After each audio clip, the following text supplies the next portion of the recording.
Good morning. Mike Scott here, the film critic at the Times-Picayune in New Orleans and NOLA.com. Welcome back to the Movie Cave for today's Popcorn Breakfast.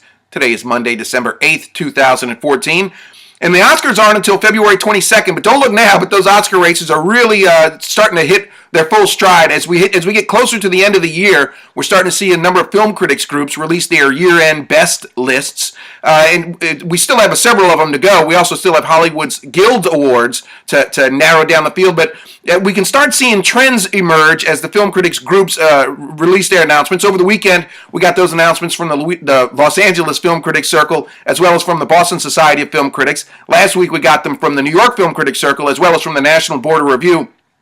And if there's a favorite at this point, it has to be Boyhood, director Richard Linklater's Boyhood. It won the top awards for both Best Picture and Best Director from the Los Angeles group, the Boston group, and the New York group.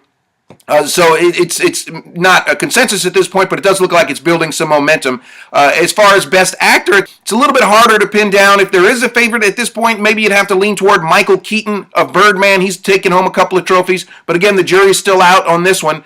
Best Actress is all over the place at this point, but I think people are going to start lining up behind Julianne Moore for her performance in the searing drama Still Alice, which has yet to be released.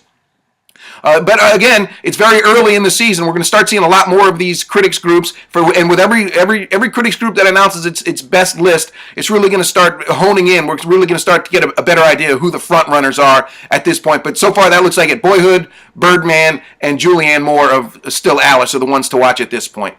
Moving on a little bit to the weekend box office, although I think Hollywood would probably rather just forget that last weekend happened. It was a very dismal post-Thanksgiving weekend at the box office, with, I believe Variety said that box office receipts were down some 19% over the same time last year.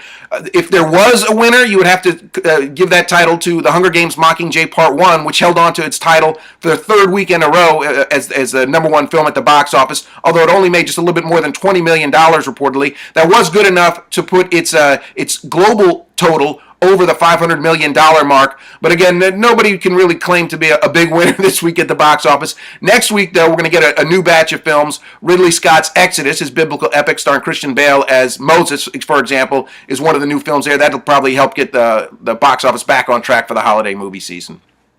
And then finally today, a couple of real quick casting notes.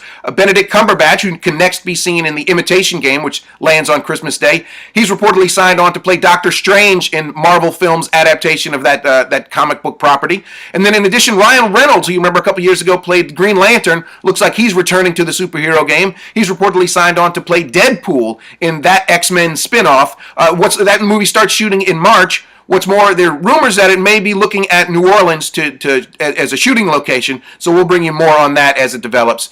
And that's all the time that I have for today. Enjoy the rest of your Monday.